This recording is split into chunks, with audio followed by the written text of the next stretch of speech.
Et maintenant on commence. Aujourd'hui nous avons avec nous trois panélistes et deux invités qui vont nous rejoindre du Canada et de la France, deux autres panélistes.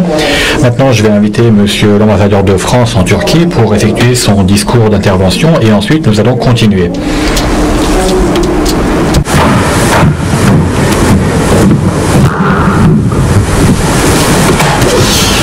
Merci beaucoup. Mesdames et messieurs, chers amis, nous sommes présents ici dans ce bel amphithéâtre de l'Université d'Ankara, et puis aussi ceux qui nous suivent en ligne.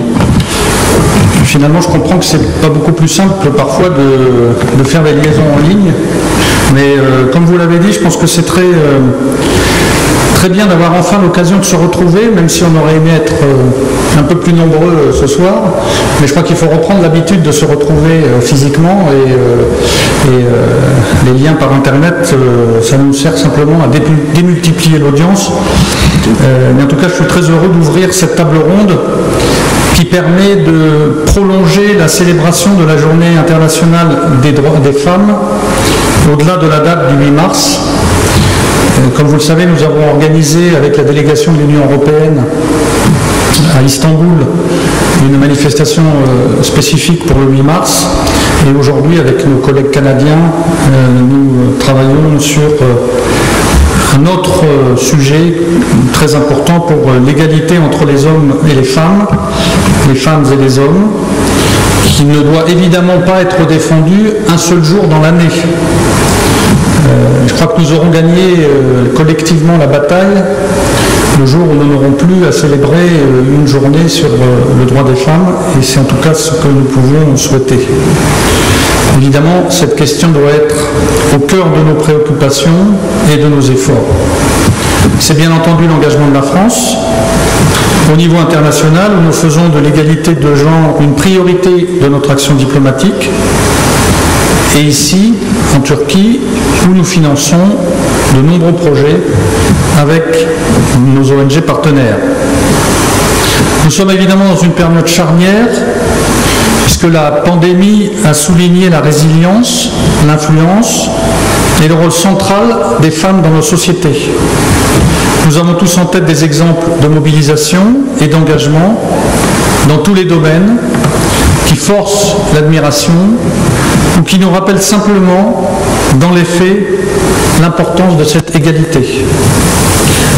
Mais cette période a également révélé la situation toujours plus précaire de nombreuses femmes. Leurs droits sont remis en cause et parfois régressent dans de nombreuses parties du globe. Bien entendu, nous ne pouvons pas ne pas avoir une pensée ce soir pour les femmes ukrainiennes soumises aux horreurs de la guerre et auxquelles nous apportons tout notre soutien, bien entendu, mais aussi aux mères russes, qu'il ne faut pas oublier, qui souffrent aussi. Cet impératif se décline dans le programme d'action que le président de la République, Emmanuel Macron, a fixé pour la présidence française du Conseil de l'Union européenne, que nous assumons depuis le 1er janvier. Ces efforts porteront en particulier sur l'égalité entre les femmes et les hommes, avec une directive européenne sur la transparence salariale qui vise à mettre fin aux écarts de salaire entre les femmes et les hommes qui sont encore malheureusement trop répandus dans nos sociétés. Cette crise sanitaire a aussi révélé, avec encore plus d'acuité, ce que l'on appelle le travail invisible de celles qui, à la maison, assument les tâches ménagères, s'occupent des enfants et, au sein de notre économie, occupent en grande majorité les métiers du soin. Cette période a montré que c'était un travail indispensable et en même temps ignoré et dévalorisé.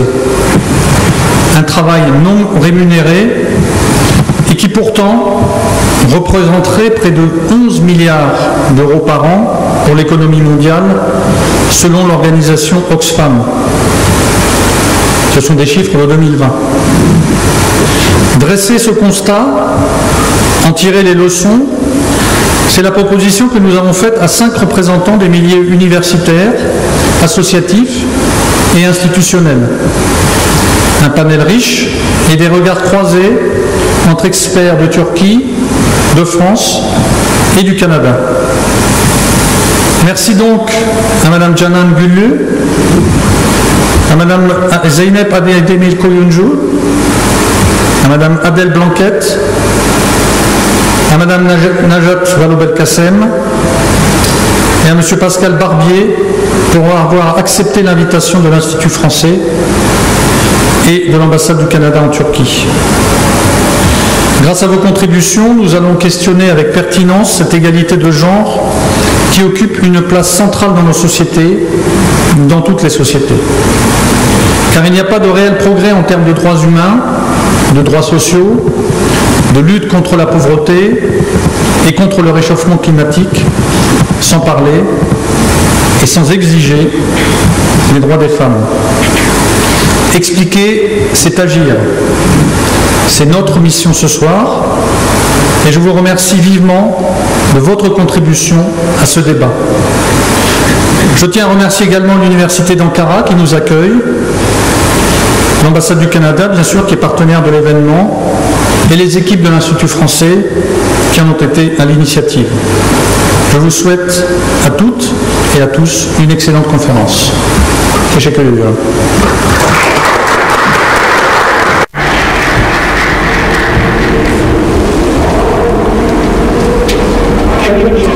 Encore une fois, soyez les bienvenus. Aujourd'hui, nous avons entre nous 3 panélistes en présentiel et 2 en ligne.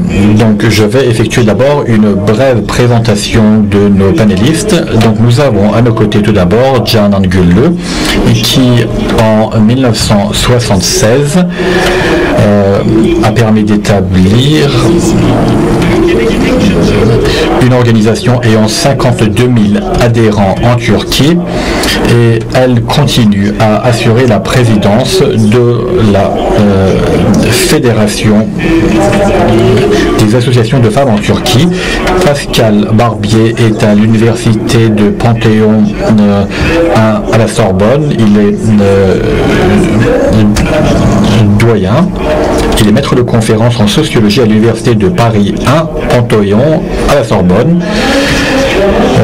Nos interprètes nous ont prié de bien vouloir parler un peu lentement, de ne pas aller trop rapidement. Si on va trop vite par erreur, veuillez intervenir. Nous avons Zeynep Aydemir Koyuncu qui est chargée de programme à l'ONU, femmes en Turquie, et au sujet de la place des femmes et de la promotion de l'égalité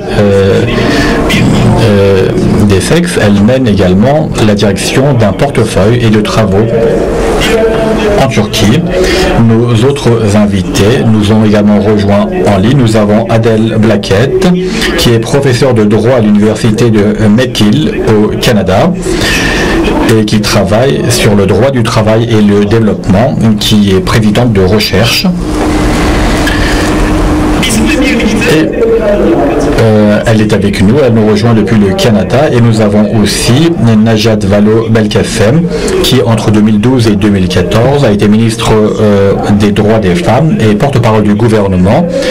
Nous leur souhaitons à toutes les deux la bienvenue et merci de leur participation en ligne. Normalement nous allions avoir 2 tours, un premier tour où chacun prendrait la parole et un second tour où des échanges de vues auraient été réalisés sur les interventions du premier tour. Mais en raison des horaires qui sont différents dans chaque pays, nos 2 intervenants qui sont présents en ligne vont intervenir dans un tour des interventions, puis vont nous quitter et ensuite nous continuerons à effectuer les interventions également dans un second tour. En fait, le sujet d'aujourd'hui est le travail invisible des femmes, qui est une thématique valable dans toutes les époques. Et puis, deuxièmement, comment se tirer de la crise sanitaire. Et lorsqu'on parle d'un travail invisible, en fait, on dit en fait en anglais et en turc, en anglais et en français, on utilise le mot invisible. Mais en fait, en turc, le terme que l'on utilise, c'est non visible. C'est pas le mot invisible, mais le travail que l'on ne voit pas. Parce que quand on dit un travail qui n'est pas aperçu, qui n'est pas vu, c'est en fait une notation qui souligne également le fait de ne pas voir explicitement ce travail, ce dévouement, en fait le fait de l'ignorer. Je vais d'abord remettre la parole à Madame Canan Güllü, qui est une modératrice qui peut-être qui va prendre la parole, et moi je vais assurer la modération et je vais être strict. Après les 5 minutes, je pourrai intervenir. Vous avez 5 minutes.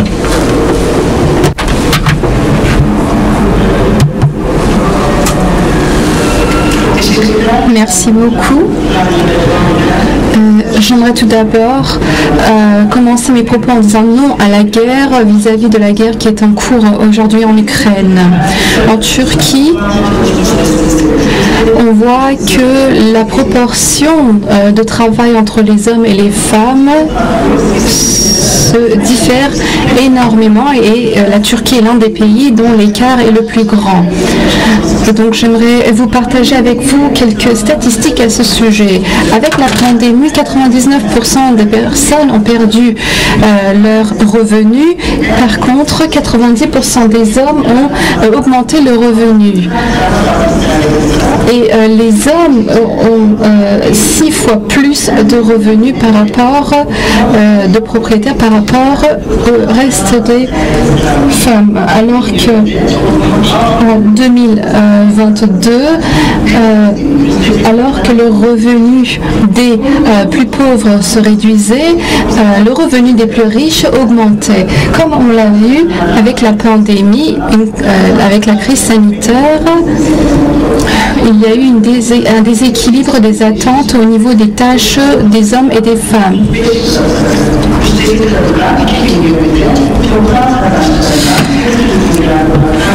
Les femmes ont perdu à peu près 800 000 milliards de dollars de leurs revenus, et ce qui représente 13 millions de moins par rapport à celui des hommes. Pourquoi est-ce que les tâches du travail des femmes sont invisibles? Les tâches qui sont invisibles sont les tâches qui sont réalisées par les femmes et les filles au sein de la maison. Et la raison la plus importante qu'elles soient invisibles, c'est le fait qu'elles ne sont pas déclarées, donc non rémunérées. Comme ces tâches domestiques sont devenues naturellement rattachées à la femme, on voit qu'on a besoin de 2 niveaux, c'est-à-dire qu'il faut d'abord faire la séparation entre les tâches féminines et les tâches masculines, et une différence par rapport à la valeur de ces tâches. Les tâches qui sont réalisées par les femmes sont en général moins valorisées que celui réalisé par les hommes en général, traditionnellement. Et c'est selon cette corrélation que les tâches et les travaux sont rémunérés. Et les tâches qui sont rémunérées principalement par les femmes, donc celles qui consistent en des tâches ménagères, sont les tâches invisibles qui sont ignorées et non rémunérées.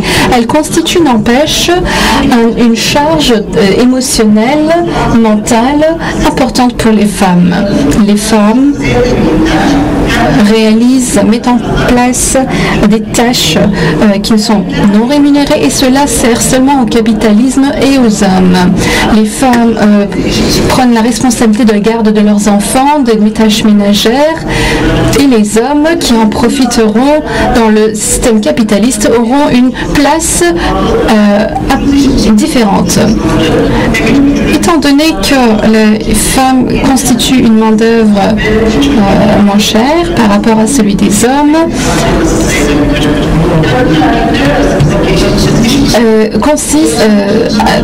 implique le déséquilibre entre les tâches partagées entre les hommes et les femmes. La durée, 80% de la durée de travail que dépensent les femmes constitue de la garde des enfants, du conjoint et des vieux.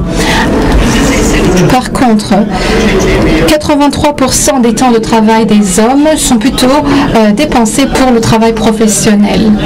En Turquie, c'est d'autant plus le cas. Aujourd'hui, les programmes d'aide sociale et la régulation de charges de soins à la maison nécessitent une augmentation des aides consacrées aux femmes. Le temps est la seule source dont nous avons tous besoin. Le temps qui a été défini par la société nous montre combien le déséquilibre et les inégalités sont fortes entre les femmes et les hommes. Les responsabilités non rémunérées qui sont consacrées, qui sont chargées à la femme, impliquent le partage déséquilibré des tâches. En Turquie, 32% des femmes entre 15 à 49 ans prennent moins de place dans la vie active due à leurs tâches de garde à la maison. Le lave-linge, le lave-vaisselle et l'aspirateur, des technologies qui sont non pas abordables par tous, mais sont des technologies qui arrivent à l'aide pour la femme dans notre société. J'aimerais clôturer avec cela et tout en respectant le temps qui m'a été consacré, j'aimerais reprendre ma place. Merci beaucoup. Vous n'avez dépassé que d'une minute, mais les interprètes m'ont contacté en disant qu'il fallait peut-être aller moins rapide. Je vais faire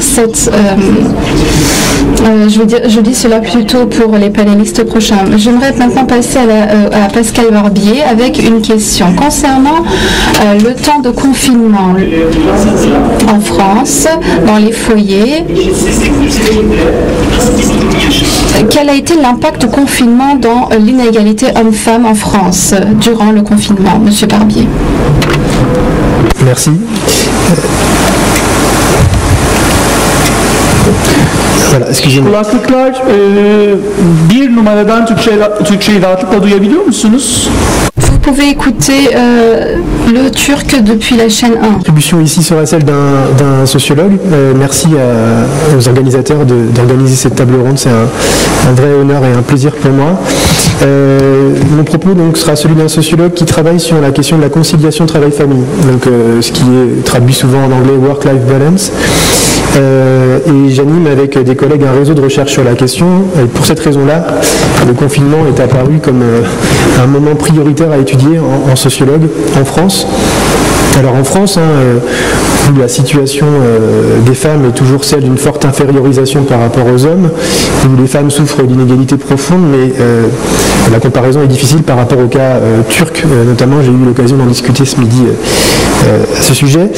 Donc des inégalités lourdes, mais donc peut-être à contextualiser.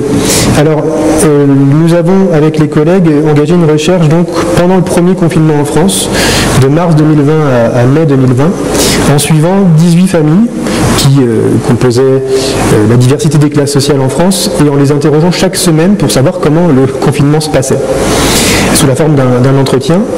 Et cette enquête, elle était motivée par l'hypothèse que beaucoup de collègues ont formulée et qui est à l'origine de la table ronde. Le confinement aurait pu changer les choses du point de vue des inégalités entre les hommes et les femmes en ce qui concerne la répartition du travail domestique, donc les tâches ménagères et la prise en charge des enfants. Alors c'est une hypothèse qui fait sens dans la mesure où ça a été jugé comme un moment de possible correction de tout ce qui n'allait pas dans les familles. C'est une hypothèse un petit peu étrange vu le contexte, mais ce temps aurait pu permettre de corriger les inégalités au sein du foyer, ce qui ne va pas dans le foyer. Et parmi les choses qui auraient pu être corrigées, c'est la présence des hommes dans le domicile, sachant qu'il est souvent considéré que la disponibilité faible des hommes du fait de leur implication dans le travail professionnel explique pour beaucoup le fait qu'ils s'impliquent peu dans le travail domestique. Donc c'est cette hypothèse qu'on a voulu tester avec une recherche en sociologie. Et je voulais, avec vous ici, dans un premier temps d'abord, donc vous restituer les quelques principaux points intéressants qu'on a relevés sur la question que vous posez. Alors le premier point, il va être très rapide, il est abondamment documenté par les statistiques. Le travail domestique a explosé pendant le confinement, littéralement explosé. Tout le monde a passé beaucoup plus de temps. Donc tout le monde, ça veut dire les hommes et les femmes. En revanche, la répartition de ce travail est restée la même. 2 tiers pour les femmes, 1 tiers quand tout va bien pour les hommes. Ça, c'est une évidence que je rappelle très rapidement. Ce qui est plus intéressant, c'est que si la répartition n'a pas changé, la perception de cette répartition, elle, a changé, en faveur des hommes. Les hommes ont été décrits par leurs conjointes et décrits par eux-mêmes comme beaucoup plus impliqués.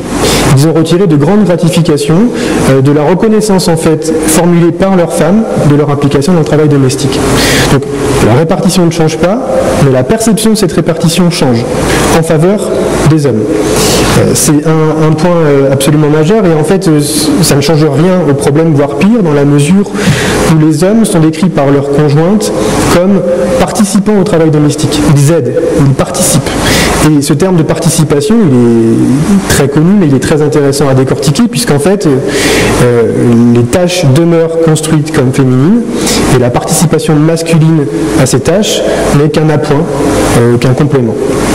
J'aurais plusieurs exemples à donner pour illustrer cette idée, mais ce qui ne change pas aussi, c'est en fait que les hommes aident, participent, mais n'endossent pas le rôle qui est au cœur de l'inégalité entre les hommes et les femmes devant le travail domestique, qui est le rôle de l'administration de la maison, l'administration du foyer, ce qu'on appelle en français la charge mentale, c'est un terme qui est utilisé ailleurs, donc le fait de réguler toutes les activités du foyer, un travail qui est très peu visible parce que disséminé dans plein de petites tâches, il est très routinier et il a été très peu délégué justement aux hommes pendant le confinement.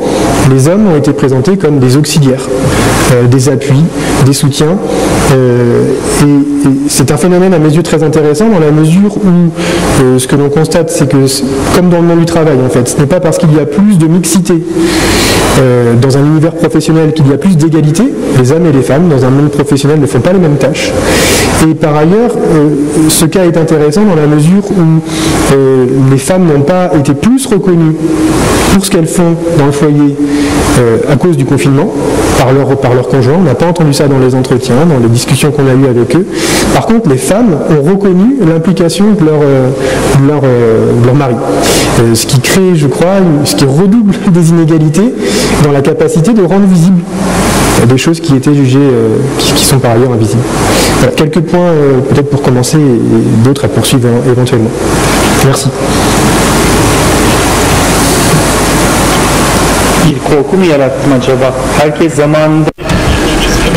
Donc tout le monde parle et termine dans le délai imparti. Je crois que j'ai fait peur aux participants. Je vais passer à vous. Donc je vais vous demander de regarder un peu ce qui se passe sur la plateforme internationale durant la période de la pandémie. Est-ce que je peux changer de place ?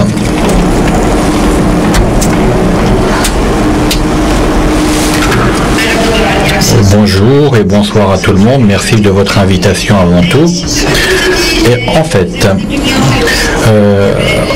nous avons un globe, la carte géographique de la planète. Tournons-la au hasard 5 fois et arrêtons-nous 5 fois au hasard sur 5 points différents. Le premier, la France, le deuxième, le Sénégal, le Vietnam, la Turquie, le Mexique. Disons 5 emplacements différents. Et dans ces 5 pays, il y a des femmes qui vivent des vies complètement différentes, mais qui ont un point en commun, un grand point en commun. Les femmes de ces 5 pays, comparées à il y a 2 ans de cela, leurs tâches domestiques unilatérale a considérablement augmenté. La pandémie a alourdi ces travaux et il y a eu une crise de pourvoyeuses de soins. Et avec la pandémie, il y a eu également des violences et une proportion qui a augmenté a impacté les femmes. Et nous parlons depuis le début de cet impact improportionné qui augmente sur le dos des femmes, qui était déjà présent avant la pandémie, mais avec la pandémie, pour les soins domestiques, les travaux domestiques et les pourvois de soins, les femmes passaient avant la pandémie 4,7 heures par jour et les hommes 1,7 heures par jour pour les travaux domestiques. Et les Nations Unies ont effectué des travaux dans 16 pays, ont dévoilé encore une fois à peu près les mêmes résultats et nous démontrent que les femmes paient les pots cassés des soins à réaliser pendant la période de la pandémie. Pour le soin des enfants, les femmes consacrent 30% davantage de temps consacré aux hommes pour la prise en charge des enfants dans les 16 pays en question. Et donc la pandémie a aggravé la situation et les conditions des femmes, et l'Institut de statistique de Turquie a en 2015 effectué une enquête sur l'utilisation du temps pour les femmes qui travaillent. Il est indiqué qu'elles consacrent 5 fois plus de temps aux travaux domestiques, et l'ONU Femmes, selon une recherche effectuée en 2021 et 2020, les femmes ont dû, pendant la période de la pandémie, avoir recours à beaucoup plus de congés pour s'occuper de leur maison et travailler à distance. Tout ça, bien sûr, on le sait. Mais que faire? La solution? Tout d'abord, pour pouvoir avoir une approche sur la base du droit, l'ONU Femmes et notre plateforme de travail internationale a une approche de 5 R en anglais, reconnaître, et en français, recognize, reconnaître, pour faire en sorte de reconnaître du pourvoi de soins non rémunérés qui est réalisé depuis de longues années par les femmes unilatéralement. Et pendant la période de la pandémie, ces pourvois de soins sont devenus beaucoup plus importants. Et donc, ces soins attribués pour les sociétés et pour les économies ont eu un rôle, une place prépondérante. Notre deuxième approche, réduire le pourvoi de soins non rémunérés pour que les groupes de femmes fragiles, vulnérables, ne soient pas omis. Les femmes qui ont un handicap, les femmes qui sont monoparentales dans leur foyer ne soient pas oubliées, et les femmes réfugiées, et redistribuer la troisième approche, donc redistribuer les rôles des soins attribués, réalisés dans la maison et dans le foyer, et que cela soit répandu également au-delà de la pandémie, avec des politiques transformatives dans lesquelles des investissements seraient réalisés pour que des congés de paternité soient augmentés et que qu'ils ne soient pas transférés de la femme à l'homme et vice-versa. Et donc l'ONU Femmes, en résumé, à l'approche selon laquelle les soins ne sont pas le privilège de la femme simplement, ou le rôle de la femme, et qu'il y ait un intérêt public sur lequel un partage équitable ait lieu. Le quatrième principe, la quatrième approche, le quatrième principe, récompenser.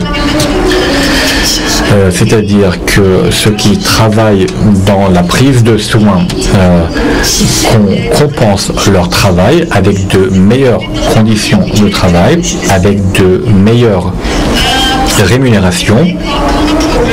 Et notre programme des Nations Unies pour le développement, la PNUD, selon une recherche qui a été effectuée, environ 1700 mesures de protection sociale ont été mises en place avec la pandémie, mais simplement 11% de ces mesures concernent les conditions de travail flexibles, les congés de travail et les soins pour les enfants et les personnes âgées. Donc parmi les 1700 mesures, simplement 11% de ces mesures prennent en compte ces questions et en général ce sont en Europe et en Amérique du Nord. Et puis dernièrement, la représentation, ceux qui travaillent dans le pourvoi de soins, faire en sorte qu'ils soient représentés pour que les personnes qui travaillent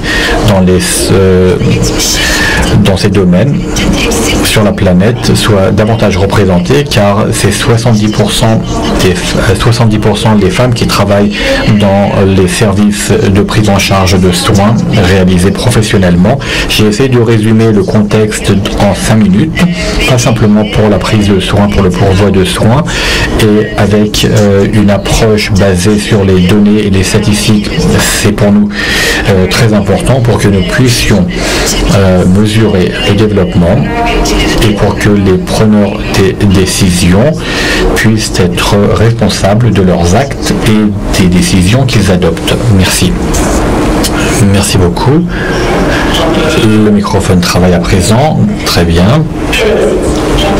Donc maintenant, je vais me tourner vers nos intervenants et je vais remettre la parole à Madame Adèle Blackett qui va avoir 10 minutes parce qu'elle ne va pas assister au second tour des débats. Est-ce que vous nous entendez, Madame Blackett? Merci beaucoup. Est-ce que vous m'entendez? Oui. Oui, on vous entend. Très bien. Merci. Oui, on vous entend. Ücretli ev emekçilerinin uluslararası düzeyde ici oui, voulez-vous que je commence? Oui, vous pouvez commencer, mais juste une seconde. Que nous allons vous demander. Şimdi başlayabilir miyim dedi ama ses tabii ki biraz geç gittiği için ben sorumu tekrarlamak istiyorum kendisine. Je vais répéter ma question pour que sur la plateforme internationale, pour que elle va effectuer, Madame Blanquet va effectuer une présentation sur la reconnaissance des travaux domestiques rémunérés sur la plateforme par les femmes. À vous la parole. Merci pour l'invitation et pour la justesse et l'importance des sujets abordés aujourd'hui. Merci aussi pour l'accommodement me permettant de faire mes 10 minutes maintenant. Donc, le travail invisible, travail de soins, travail dit de care, parfois c'est rémunéré, mais les inégalités persistent ou à la limite sont encore aggravées que dans le contexte du travail domestique non rémunéré. Nous parlons de femmes, surtout spécialement marginalisées dans le contexte actuel et dans le contexte de la pandémie. En début de pandémie, j'ai été invitée par une collègue, Isabelle Ferreras de la Belgique, à un groupe de chercheuses femmes, y compris les professeurs françaises Julie Batiana de Harvard et Dominique Leda de Paris Dauphine, ainsi qu'une chercheuse turque, Inge Kayasabansi, qui est ici avec nous aujourd'hui, autour de manifeste travail pour démocratiser, démarchander et dépolluer. Et ce manifeste, qui est revu en forme de livre, a été publié dans plus de 43 journaux sur 5 continents les 16 et 17 mai 2020 et signé par plus de 6000 personnes. Et ça a tenté de mettre de l'avant l'impact important de la pandémie sur le travail, mais aussi l'énorme possibilité pour un changement de la façon de faire, de la reconnaissance des travailleuses domestiques et des autres travailleurs que nous avons reconnus comme essentiels. Mes recherches ont comme point clé le travail des personnes dites travailleuses domestiques domestiques ou travailleurs de foyer qui, selon l'OIT, comprennent 381 millions de personnes dans l'économie de care de façon très large, et ce chiffre comprend les infirmières. Presque 2/3 sont des femmes, des travaux, des tâches très féminisées. Et pour les travailleuses domestiques spécifiques, il y a 67 millions dans le monde, sans compter les enfants. Et selon l'OIT, 11,5 millions de ces personnes sont des migrants, 8,5 millions des migrants sont des femmes. Donc très féminisé, mais il y a aussi une dimension liée à la migration qui est très importante. La dimension aussi de l'informalité de ce travail est importante. Et les conditions sont parfois dramatiques. Ceci est spécialement le cas dans le cadre de la pandémie. Ces travailleuses et leurs familles sont à haut risque de contracter le COVID-19 et d'en subir les impacts. Les travailleuses domestiques aussi vivent d'un côté une immense perte d'emploi liée à la pandémie, et avec les travailleurs migrants temporaires, c'est spécialement difficile parce qu'elles ont par la suite la nécessité de trouver les moyens de se faire rapatrier. Ça crée des situations très alarmantes, très critiques à travers le monde en début de pandémie.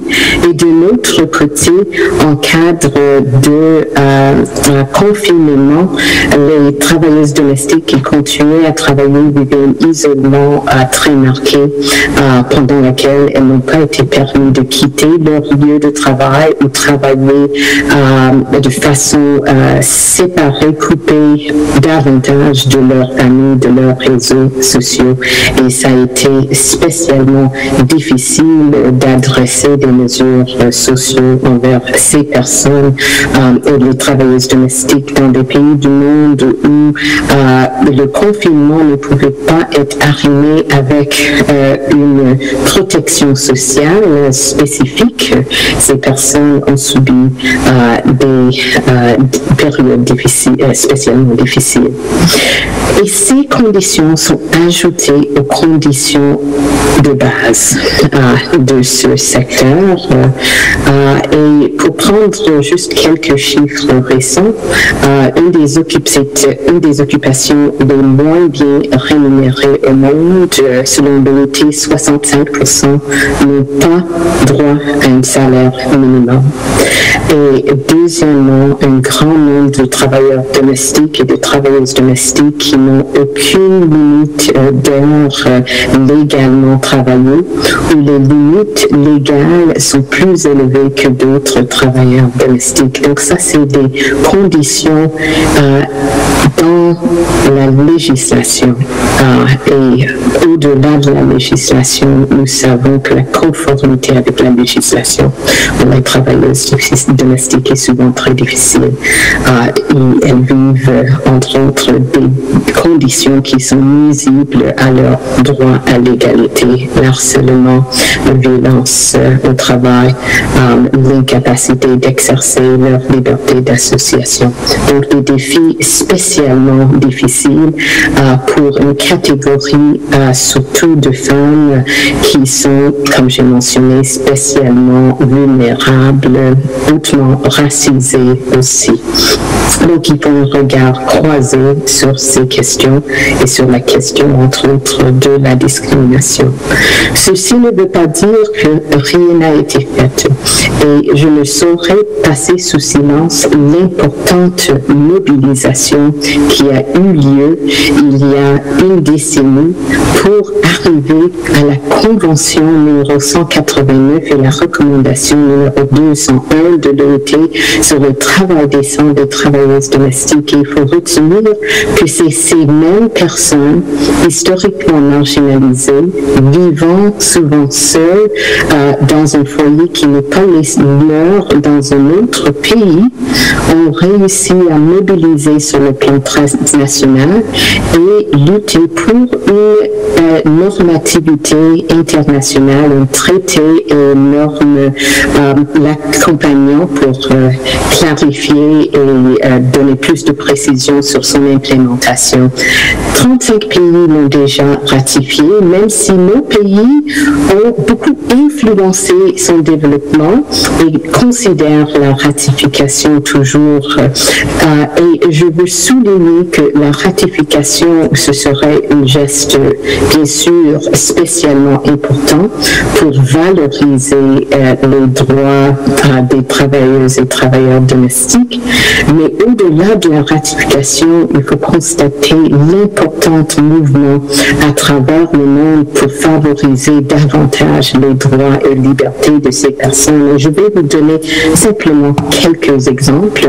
Donc, la Cour constitutionnelle de l'Afrique du Sud, l'année passée, a rendu une décision extrêmement importante, se basant sur la Convention 189, pour statuer que l'exclusion des travailleurs domestiques du mécanisme pour la compensation en matière d'emploi devrait être revue.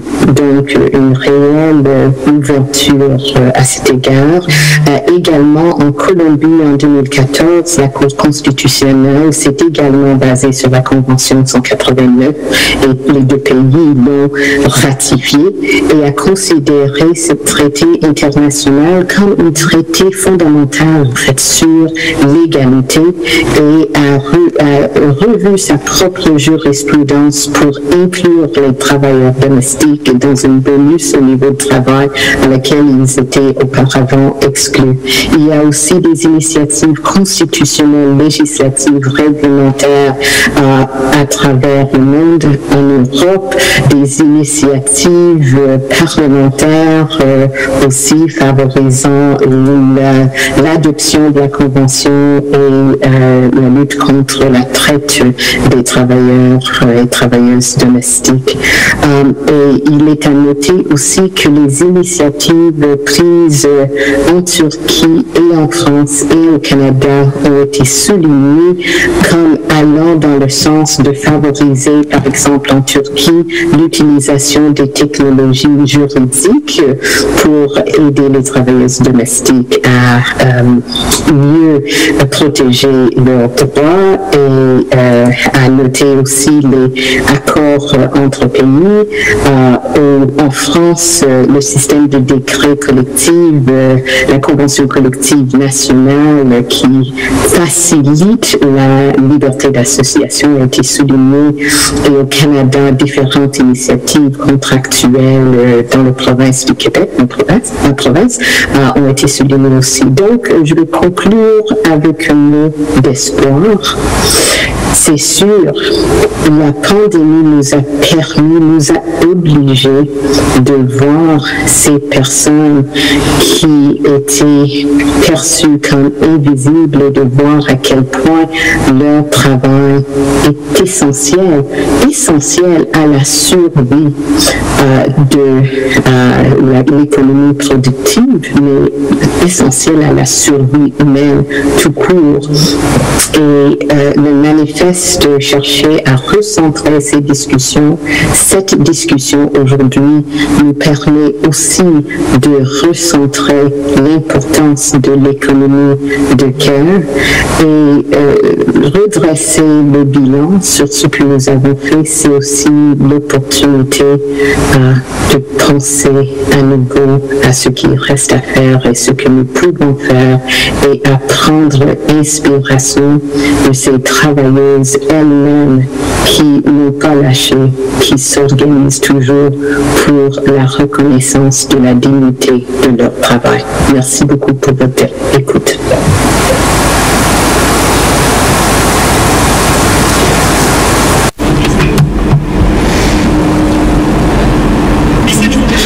Nous vous remercions à notre tour. Normalement, il ne devrait pas avoir une séance de questions-réponses, mais comme Madame Baquette va nous quitter, j'aimerais juste lui poser une question pour qu'elle puisse y répondre. Au niveau international, il y a certaines conventions et certains travaux qui ont été faits. Vous en avez parlé, vous avez terminé vos propos avec des propos qui nous engendrent de l'espoir. Est-ce que vous pensez que ces contributions sont suffisantes ou est-ce que vous pensez qu'il y a d'autres étapes à franchir de façon cruciale en ce sens?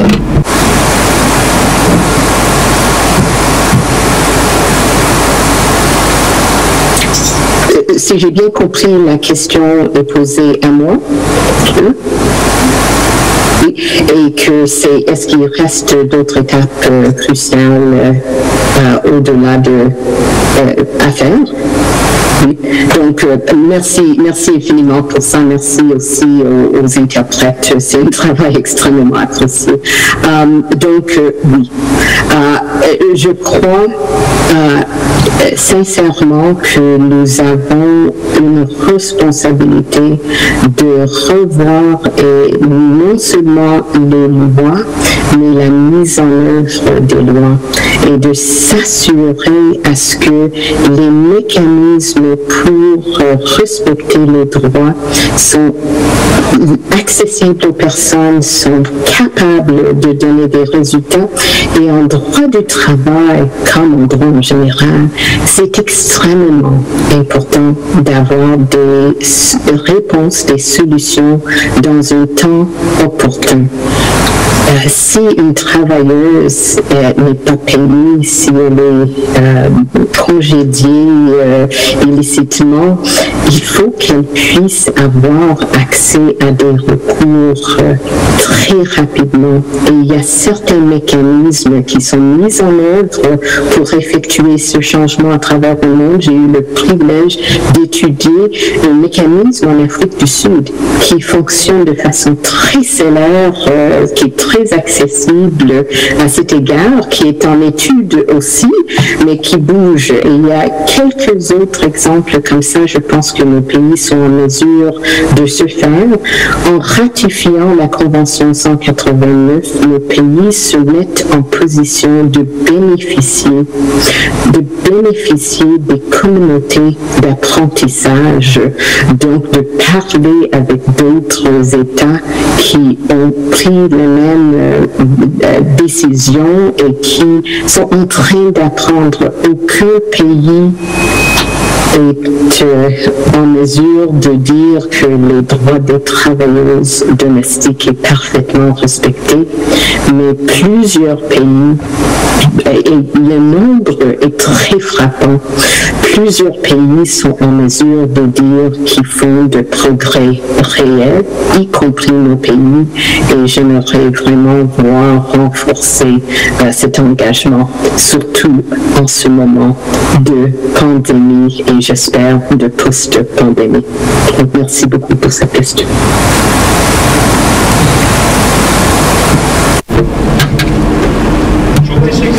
Merci beaucoup pour cette réponse. Madame Najat Vallaud-Belkacem est avec nous aujourd'hui. J'aimerais m'excuser tout d'abord car on a dû un petit peu retarder la réunion due à des questions techniques. Je vous souhaite la bienvenue encore une fois. Quand il s'agit de la question de soins, vous pensez qu'il faut promouvoir une éthique en ce sens? Comment est-ce que nous pouvons promouvoir une éthique en ce sens? Bonjour à toutes et à tous et merci de me donner la parole. Je suis vraiment ravie et puis j'ai éprouvé beaucoup d'intérêt à écouter tous les intervenants. Mon propos sera assez complémentaire du leur parce que vous savez, lors du premier confinement qu'évoquait tout à l'heure M. Barbier, on a été quelques-uns en effet à prendre conscience qu'il y avait un énorme sujet qui était révélé. Et le sujet qui était révélé, on en a fait un petit livre avec la philosophe Sandra Logier, un petit livre qui s'appelle La société des vulnérables vulnérables, leçon féministe d'une crise.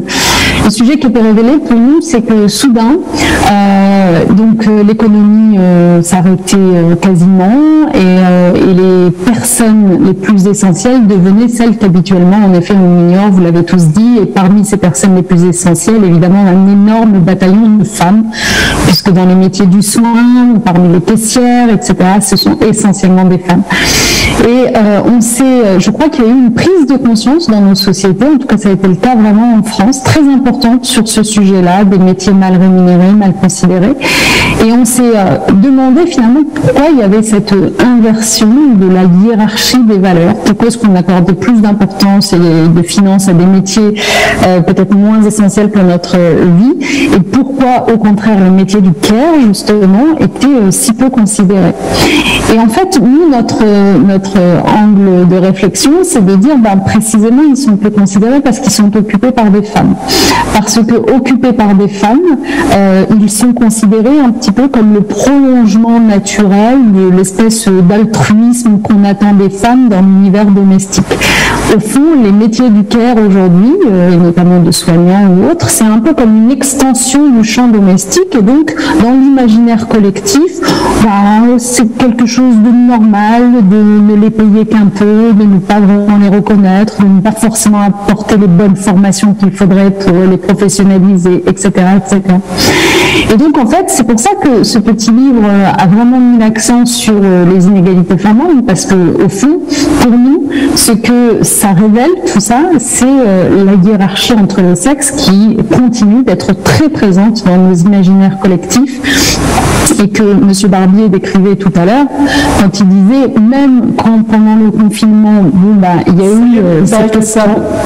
Madame Belkacem, peut-être, vous pouvez peut-être un petit peu ralentir afin d'avoir une interprétation plus saine. Oui, excusez-moi.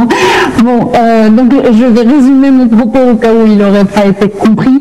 Je disais simplement que la grande prise de conscience pendant le premier confinement, quand on regardait tous ces métiers essentiels du care et qui étaient si mal considérés, ça a été, mais en fait, tous ces métiers essentiels sont occupés essentiellement par des femmes.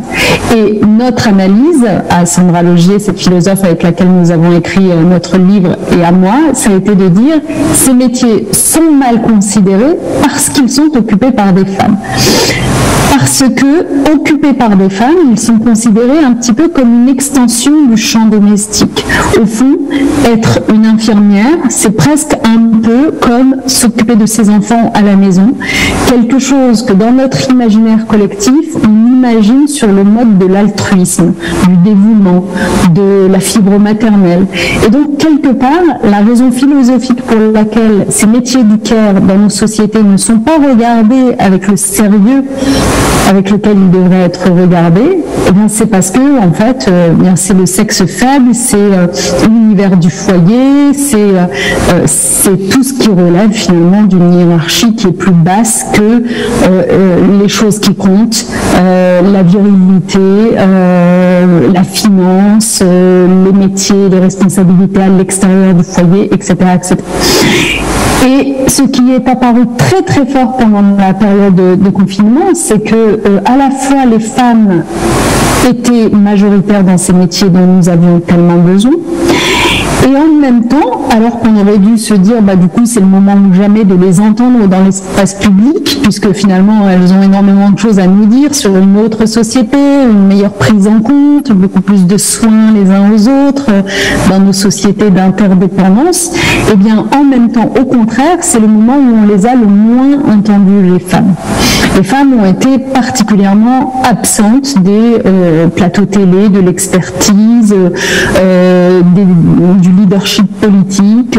Quand par exemple en France, le président de la République réunissait son conseil de défense, il n'y avait que des hommes autour de la table. Et ça, c'est quand même très très frappant. Ça disait que à partir du moment où le vocabulaire politique qui est employé en réponse à la crise du Covid était celui de la guerre, puisque une guerre a été déclarée au Covid, etc., eh bien, finalement, on estimait que c'était les hommes les mieux placés pour en parler, pour venir analyser et prendre des décisions. Donc, quand les sujets devenaient sérieux, même si on était en train de traverser un moment où clairement il apparaissait qu'on avait besoin de care dans notre société, eh bien, quand les sujets devenaient soi-disant sérieux, il n'y avait plus de femmes autour de la table. Et ça, c'est vraiment particulièrement frappant, et ça interroge évidemment sur les soi-disant progrès d'égalité femmes-hommes qu'on a réalisés dans nos sociétés. Évidemment qu'on en a réalisé dans les lois, on a quand même beaucoup de progrès sur plein de sujets, je ne vais pas les détailler ici, vous le savez, mais dans le fond, dans la culture, on a toujours des choses qui restent bloquées. Et la raison pour laquelle ces choses restent bloquées sans forcément apparaître au grand jour, eh bien, c'est un paradoxe que nous avons mis en lumière dans notre livre, qu'on a appelé le paradoxe de l'égalité. C'est-à-dire qu'au fond, dans nos sociétés avancées, on a le sentiment que les femmes, ces dernières décennies, ont gagné en autonomie parce que elles sont un petit peu moins présentes dans le champ domestique, pour celles en tout cas qui ont les moyens financiers de s'en défaire. Elles s'occupent un peu moins de toutes ces tâches domestiques du quotidien. Mais en fait, l'erreur d'appréciation qu'on commet, c'est qu'elles ne se sont pas déchargées de cette partie de domestique sur leur mari. Elles n'ont pas mieux réparti les tâches domestiques entre hommes et femmes. Elles se sont déchargées de ces tâches domestiques sur d'autres femmes, celles qu'elles emploient. Et je ne suis pas en train de jeter la pierre, évidemment, aux femmes qui emploient d'autres femmes. C'est d'ailleurs une charge mentale aussi la plupart du temps. Ce que je veux dire par là, c'est que les tâches du foyer, les tâches domestiques, les tâches qui consistent finalement en une première expérience du care, continuent d'être réalisées par des femmes, et des femmes généralement encore plus vulnérables, parce que quand vous regardez qui sont les femmes qui sont employées comme bonne à tout faire, comme garde d'enfants à domicile, ce sont plutôt des femmes étrangères, en situation économique difficile, et qui du coup ont encore moins de place et d'espace de parole dans la société. Et donc ce paradoxe de l'égalité qui fait que beaucoup de femmes aujourd'hui dans nos sociétés évoluées pensent évidemment que la situation est meilleure pour elles qu'elle ne l'était pour leur mère quant à la répartition des tâches domestiques, en fait elles ne voient pas qu'en réalité elle n'est meilleure que parce qu'elle s'appuie sur d'autres femmes, mais que les hommes n'ont pas été véritablement inclus là-dedans. Voilà, donc ça c'est vraiment, je crois, les quelques leçons que l'on a tirées de cette crise.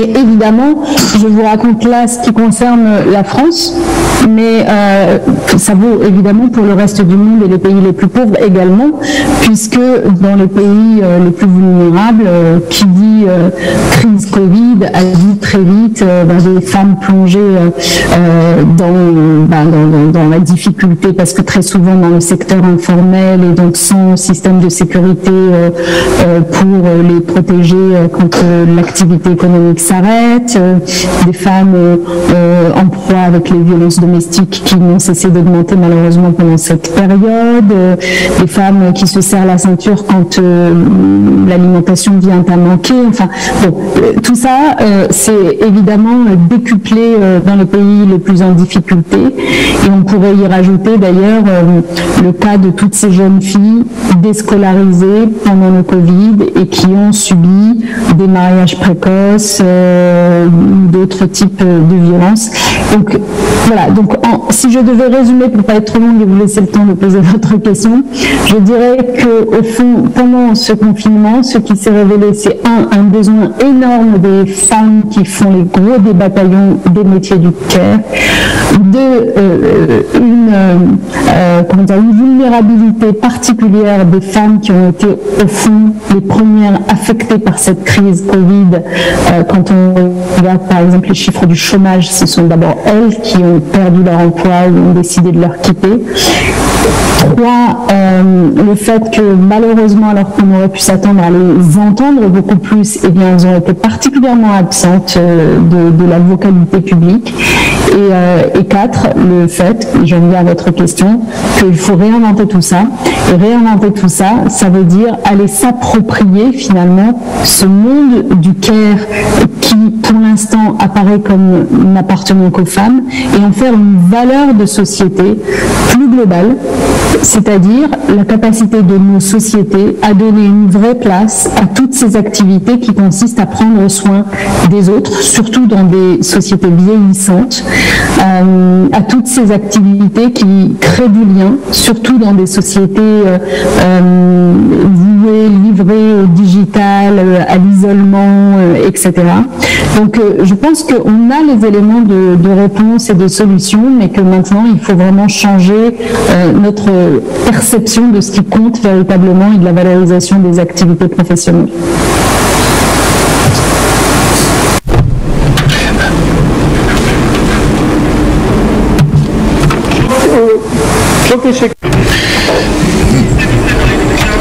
Merci beaucoup. Merci beaucoup. Comme vous allez également nous quitter, on aimerait vous adresser une question avant que vous ne partiez. Et Madame Blaquette, nous avez parlé de certains contrôles légaux, de conventions internationales pour la lutte que l'on va mener. Et vous avez parlé de l'aspect éthique. Et vous avez expliqué la problématique. Et donc, vous parlez d'éthique. Il y a certaines choses à réaliser et il faut changer l'approche que l'on a de la question. Et dans cette approche, la prise de soins doit être remodelée de façon à intégrer également les hommes et pas simplement les femmes. La question que j'aimerais adresser, cette éthique, est-ce que vous pourriez la définir de manière un peu plus claire, par exemple, pour que, à part le fait que les hommes également doivent faire partie de ces travaux de prise en charge, de prise de soins, quelles propositions faites-vous pour que nous changions notre perspective et notre approche du sujet? Oui, moi ce que j'entends par une éthique du care, c'est vraiment, si vous voulez, opérer une transformation sociale et politique dans laquelle nos organisations fonctionnent avec au cœur la solidarité. La solidarité, c'est-à-dire le rapport aux autres, le lien avec les autres et le soin qu'on apporte aux autres. Parce qu'aujourd'hui, on a toujours l'impression que la solidarité est quelque chose qui vient après, qui est périphérique, auquel on pense dans un second temps. Mais en fait, ce que la crise du Covid et le confinement ont révélé quand même, c'est que chacun d'entre nous est susceptible d'être radicalement vulnérable à un moment donné. Même des gens qui étaient plus aisés que d'autres, alors a fortiori les gens les plus pauvres ont été particulièrement vulnérabilisés, mais là en l'occurrence, que ce soit face à la maladie, même des gens qui étaient finalement plus riches que d'autres, se sont retrouvés vulnérables. Ce qu'a révélé la crise, c'est que, par exemple, on a pris conscience de la situation d'isolement que vivent les personnes âgées dans les maisons de retraite, dans les EHPAD chez nous, parce que en fait, on a été amenés nous-mêmes à en faire l'expérience, parce que quand on s'est retrouvé enfermé chez nous, pour ceux qui vivaient seuls, à ne pouvoir voir personne, on s'est dit, mais en fait, il y a des personnes âgées qui vivent ça au quotidien. Donc en fait, c'est cette prise de conscience quasi anthropologique de ces vulnérabilités qui affectent tout le monde et qui affecteront un jour chacun d'entre nous, qui doit normalement nous pousser à revoir vraiment ce qui compte, j'allais dire, en matière économique et en matière d'organisation de société. Aujourd'hui, par exemple, beaucoup des activités qui consistent à prendre soin d'eux, que ce soit à domicile, au foyer, que ce soit dans l'univers de la vie associative, ne sont même pas comptabilisées dans le PIB d'un pays. C'est un problème.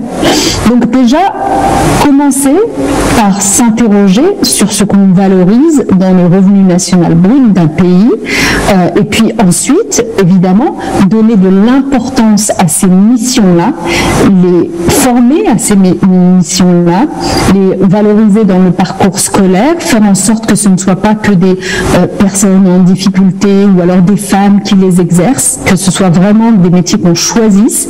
Et donc ça veut dire vraiment changer notre approche, en effet, de ce qui compte dans les plus-values que chacun apporte à la société.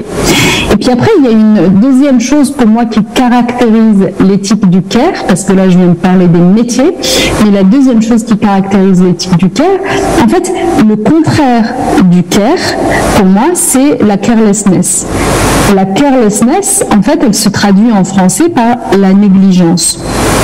Donc en fait, il faut qu'on sorte d'une société de la négligence. On est dans une société de la négligence quand des pans entiers de notre population sont ignorés, oubliés, maltraités. Et quand je dis ça, les pans entiers de notre population, ça peut être les plus pauvres dont on n'écoute pas la voix quand il s'agit d'adopter des politiques publiques qui vont pourtant les concerner. Ça peut être les personnes en situation de handicap dont on ne règle pas suffisamment les sujets. Ça peut être aussi l'environnement qui nous entoure dont on ne prend pas suffisamment soin, qu'on néglige.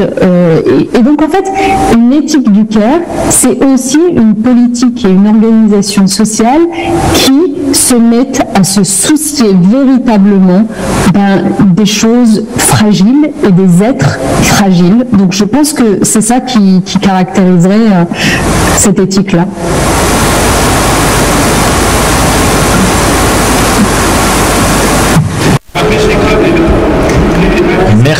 Merci beaucoup.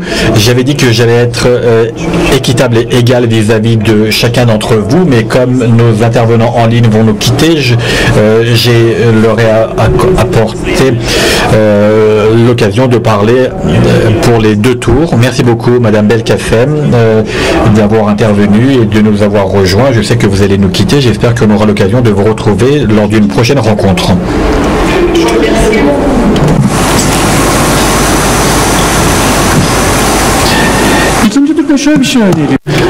Ce que je propose pour le second tour, c'est que nous faisions part de nos opinions personnelles au sujet des points qui ont été abordés dans le premier tour, mais également les points que vous n'avez pas eu le temps d'aborder lors de votre première intervention.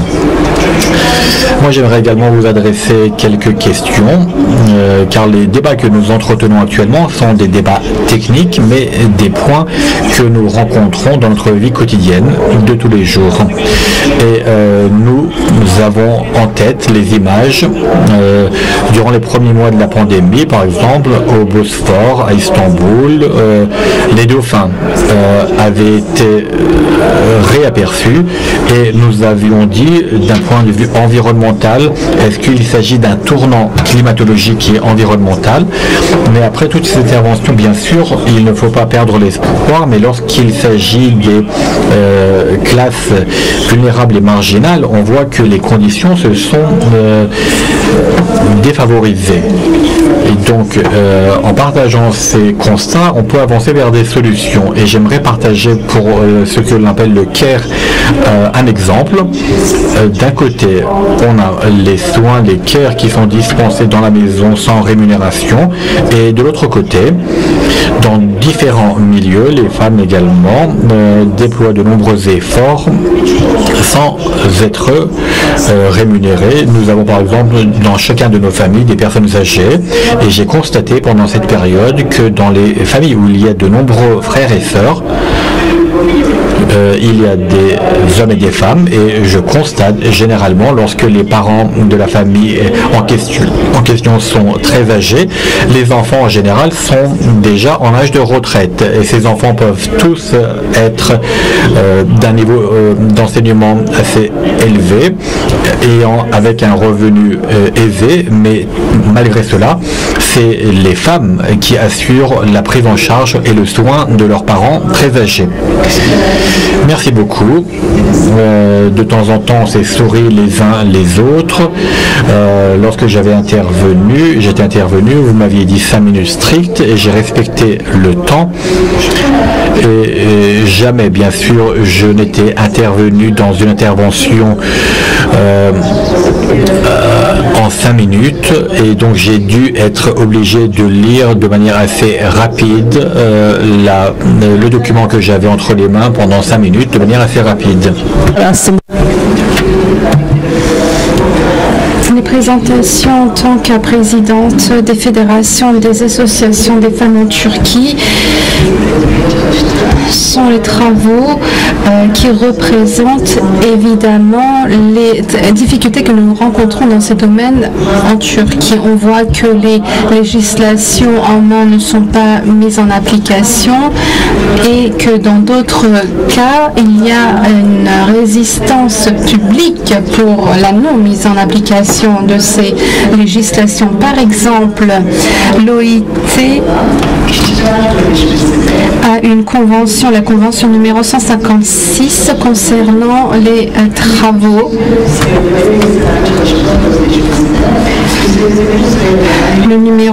La convention numéro 178 et la convention numéro 189 doivent être ratifiées et mises en application. C'est en tant que représentante de fédération des associations des femmes que je demande cela. Nous l'avons vu il y a 3 jours et on le voit tous les jours, les grèves dans le secteur de la santé. Et la raison de ces grèves, parmi d'autres, sont l'invisibilité de la place de la femme dans le secteur, dû aux tâches qu'elles entreprennent dans la vie professionnelle, en plus des tâches qu'elles entreprennent dans leur vie privée, à la maison. Nous avons aussi témoigné une période dans laquelle les institutions publiques ont renoncé, par exemple, à la Convention d'Istanbul. Nous avons d'un côté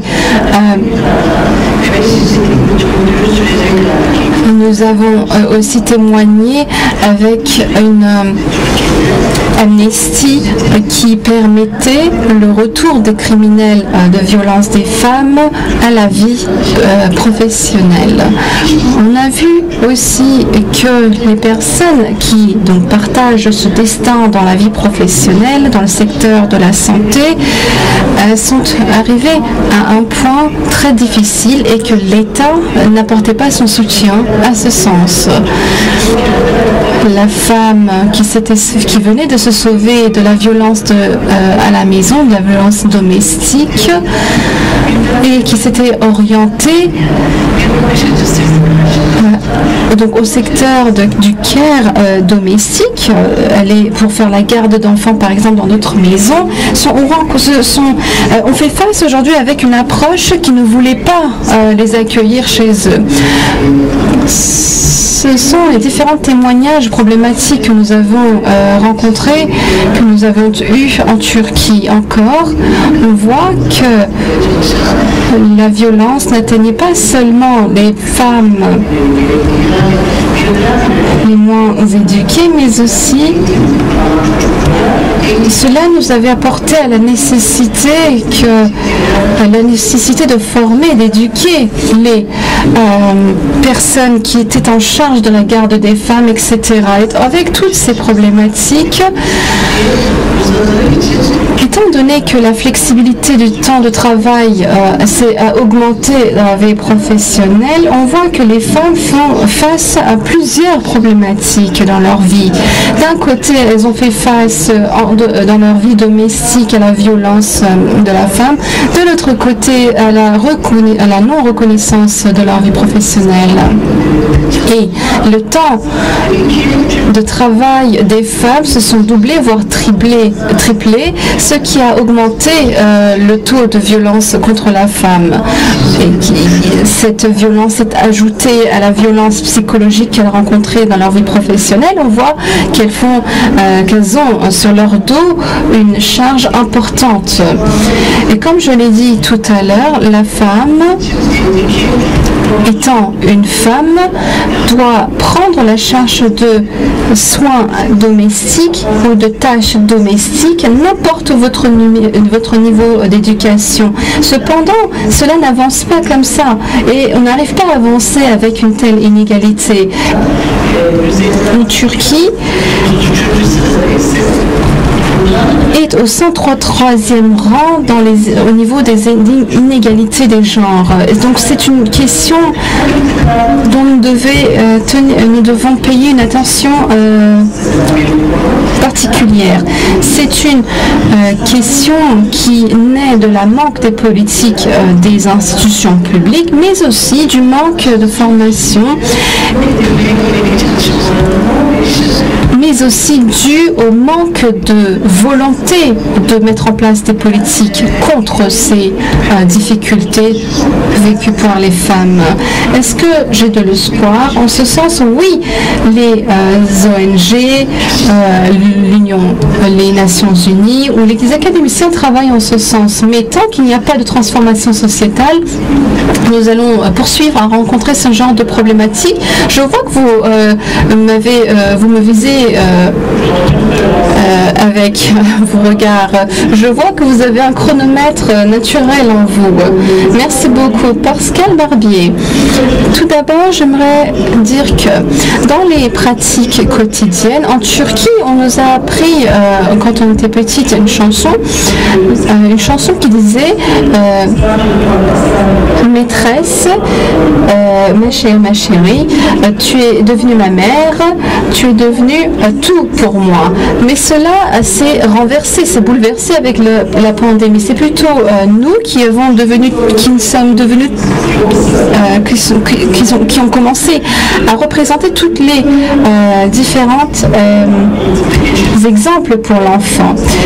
Le passage à l'éducation à distance a été un très grand problème pour nous aussi. Et face à cela, nous avons mis en place des groupes WhatsApp pour une meilleure coordination. Et dans ces groupes, j'ai vu qu'il y avait des femmes et des hommes, mais les plus actifs, celles qui prenaient en charge le rôle du professeur, de la maîtresse, étaient les mamans, étaient les femmes. Et ces femmes travaillent dans leur vie active, dans leur vie quotidienne. Elles travaillent, elles vont à la maison, elles entretiennent des responsabilités, des tâches domestiques et elles assistent aussi leurs enfants sur Zoom pour leur éducation à distanciel. Vous aviez dit qu'il y a certaines choses qui ont changé dans la perception des gens, mais dans la pratique, entre la pratique et la perception, il y a une différence. Est-ce que vous pouvez nous expliquer cette différence et si vous avez aussi des commentaires à rajouter concernant les intervenants précédents? Merci. Des commentaires sur les interventions précédentes, j'en aurais plusieurs. J'en ai une principalement toutefois sur ce qu'évoquait Madame Vallaud-Belkacem sur la reconnaissance en fait du caractère essentiel des activités de care faites pendant le confinement. Et donc effectivement il y a eu du chemin de fait. On a parlé beaucoup de toutes ces personnes qui ont permis la continuité des activités sociales en France. C'est le mot continuité qui a été utilisé. Le problème c'est que reconnaître ne suffit pas. Sans droit, la reconnaissance n'est rien. Seule l'association de droits associés à des activités sociales que l'on fait permettra de changer les choses. Sans ça, il est absolument impossible de transformer les choses. Et donc, en France, on est encore loin de ça. J'ai en tête deux obstacles qui montrent que la véritable transformation dont parle Najat Vallaud-Belkacem, elle n'est pas prête d'arriver dans la mesure où pendant le confinement, par exemple en France, on a, c'est pas moi, c'est les personnes en charge, les hommes en charge, ont enjoint les individus de tout continuer. Continuité pédagogique, faire l'école à la maison, la continuité du travail, télétravailler à la maison, tout tout comme avant. Ça ne pouvait pas s'arrêter, la société ne pouvait pas s'arrêter. Ça laisse entendre que naturellement, la famille devait gérer, s'adapter. C'est la famille, l'institution primaire de la société à laquelle revenait l'ensemble des activités sociales qui devaient se poursuivre. Et derrière ce naturellement, il y a en fait des femmes. Et donc, pendant le confinement, on n'a pas du tout dénaturalisé ça. Au contraire, on a naturalisé vraiment le fait que la famille devait prendre en charge la continuité des activités sociales qui ne pouvaient pas s'arrêter. Un autre aspect qui montre qu'on est loin encore de cette situation, c'est qu'aujourd'hui, on promeut encore une augmentation du temps de travail. On veut que les individus puissent plus travailler. Alors que plus que le partage du travail, ce à quoi il faut réfléchir, c'est la reconnaissance d'autres activités extra-professionnelles que l'on fait, qui ont une valeur que l'on pourrait calculer dans le PIB, comme l'indiquait tout à l'heure Madame Valérie Belkacem. Et pour ça, en fait, il faut réfléchir à la question de la conciliation travail-famille, réfléchir à la work-life balance. Quand on adopte ce point de vue, on comprend en fait, on se décentre du travail professionnel comme activité, qui est la seule rémunératrice et la seule pourvoyeuse de droits sociaux. Et quand on se décentre, on comprend que d'autres activités sociales sont prioritaires, telles que pendant le confinement, la prise en charge des enfants, dont vous parliez, qui a été immense. Certains individus passaient plus de 6 heures par jour, 8 heures par jour à s'occuper de leurs enfants. Et c'est une activité sociale majeure, essentielle. Or, le problème d'aujourd'hui, c'est que toutes ces charges domestiques, pour résoudre le problème de la conciliation travail-famille, ce que l'on promeut, ce que l'on favorise en France, c'est la délégation au marché. De donner à d'autres, comme il a été dit tout à l'heure, de donner à d'autres femmes ces activités, et la réponse n'est certainement pas là, sans aucun doute. Quand on donne à d'autres femmes les charges qu'on ne se sent plus capable d'endosser au nom d'une carrière professionnelle, on ne fait pas avancer la cause féministe. On fait avancer la promotion des carrières de certaines femmes, mais pas de l'ensemble des femmes. Et c'est aussi le point que je n'ai pas pu aborder tout à l'heure, mais qui me semble essentiel, c'est que, c'est un propos classique de sociologue, je suis une caricature, je suis dans mon rôle, mais c'est très important de regarder les inégalités entre les hommes et les femmes, mais c'est aussi très important de regarder les inégalités entre les femmes. Et le confinement a très largement aussi révélé ça. L'enquête qu'on a faite avec les collègues sociologues montre que les inégalités dont les femmes sont victimes ne sont pas toutes perçues comme telles par les femmes. Certaines ne voient pas le problème, d'autres sont très militantes face à ces problèmes, certaines, parce qu'elles se considèrent comme étant très revendicatrices d'une égalité au sein du couple, par exemple, avec leur conjoint, se sont lancées dans des batailles très dures, très violentes, avec leur conjoint pour faire reconnaître une meilleure égalité, pas simplement une complémentarité, mais une véritable égalité. Et la situation de certaines femmes, par exemple, que l'on a rencontrées, qui travaillaient comme cadres dans de grandes entreprises, nous est apparue comme aussi dramatique en fait que celle de femmes très précaires, sans emploi. Je pense à une femme par exemple qui travaillait dans un grand groupe bancaire et qui n'avait aucune reconnaissance de la part de son employeur de toute la charge domestique qu'elle devait faire l'école aux enfants, s'occuper du domicile, etc. Elle devait travailler comme avant. Et dans le même temps, cette femme, elle se reconnaît dans ce qu'on appelle la parentalité intensive. Bon courage à vous, traducteurs, pour traduire ça, mais le fait de s'engager pleinement, beaucoup, énormément auprès des enfants, avoir des hauts standards éducatifs, vouloir vraiment être, comme disent les psychanalystes, une mère suffisamment bonne.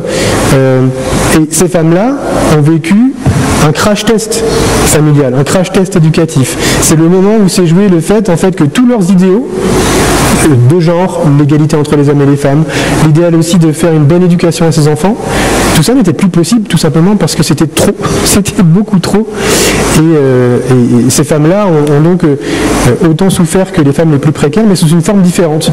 Donc il est intéressant aussi d'engager une lecture de classe, en fait, de classe sociale, qui s'ajoute à la lecture de genre. Voilà. Merci. Merci. Je ne sais pas comment j'ai fait, mais je crois que j'ai placé à l'intérieur de chacun d'entre vous un chronomètre invisible. Peut-être parce qu'on avait partagé les mails auparavant. On va continuer avec vous. Vous avez parlé de 5 R. Ces 5 R, est-ce que vous pouvez les concrétiser avec des exemples de la vie quotidienne? Et à part cela, bien sûr, concernant les points qui ont été abordés préalablement, si vous avez des opinions à partager, vous êtes la bienvenue. Bien sûr, tout d'abord, je tiens à indiquer que toutes les interventions et tous les panélistes sont complémentaires réellement. Et vraiment, c'est un panel qui est très bien organisé. Avant de passer au sujet que vous avez mentionné, j'aimerais indiquer qu'après la pandémie nous a en fait mis une pression supplémentaire pour continuer comme dans le passé, comme avant la pandémie. Les travaux de prise en charge des soins ont augmenté, mais nous avons été dans l'obligation de continuer l'école, de faire du sport, de cuisiner, d'avoir une alimentation équilibrée, de suivre les développements internationaux. Donc, toute la vitesse accélérée de la vie quotidienne a repris avec une pression et un fardeau supplémentaire pour suivre tout et pour être d'actualité. Cela a affecté davantage les femmes, à mon avis. Vous avez raison sur les groupes WhatsApp, sur Zoom également. Peut-être que dans les groupes WhatsApp, il y a également des hommes, des papas, mais en général, ils restent en silence ou alors dans le mode silencieux. Cela démontre que dans les travaux domestiques, le travail est déséquilibré. Lorsqu'on parle d'une famille où il y a le père, la mère et les enfants, la contribution des hommes aux travaux domestiques, elle a augmenté dans une certaine proportion, mais je ne pense pas que cela sera de longue haleine, car la mémoire de l'homme et des êtres humains, malheureusement, elle est courte et on oublie assez rapidement. Peut-être qu'on n'est pas très loin de notre situation d'il y a 2 ans de cela, peut-être que certaines choses changent, on reprend le cours normal de notre vie, mais toutes les choses que l'on a vécues, je pense qu'elles vont être oubliées à moyen terme et à long terme certainement. C'est pourquoi tous les acquis que nous avons, toutes les leçons que nous tirons des vécus, nous devons les concrétiser, les solidifier avec des politiques, avec les lois. Car dans le cas contraire, nous allons oublier, une génération va nous suivre et tout va continuer comme dans le passé. On avait dit jamais comme avant, on avait dit jamais plus de guerre, mais maintenant dans le nord de notre pays, on voit une guerre qui a surgi. Donc notre mémoire, elle est courte pour l'être humain.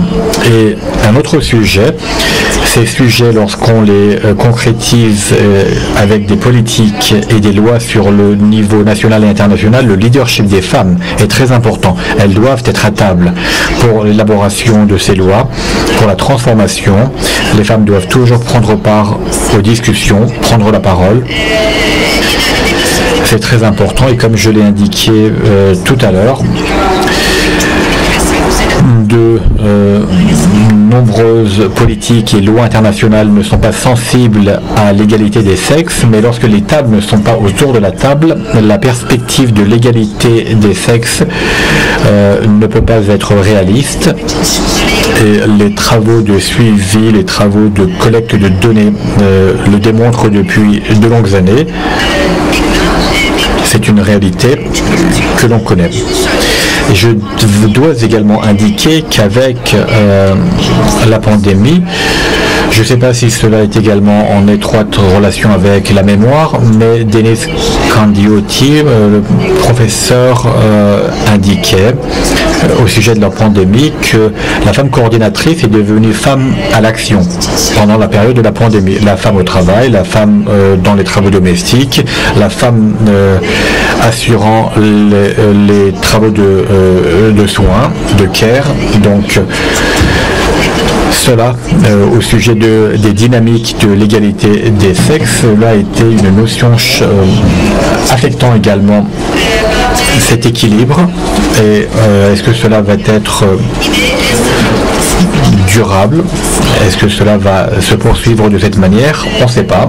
Peut-être qu'on peut retourner à la case départ. C'est pourquoi on doit tirer les bonnes leçons et on doit les concrétiser noir sur blanc avec certaines politiques, avec certaines lois, et dans le cadre des politiques nationales et internationales, nous devons accélérer nos travaux à la lumière des objectifs de développement durable de 2030, et dans la période à venir, on va voir ce qui va nous attendre.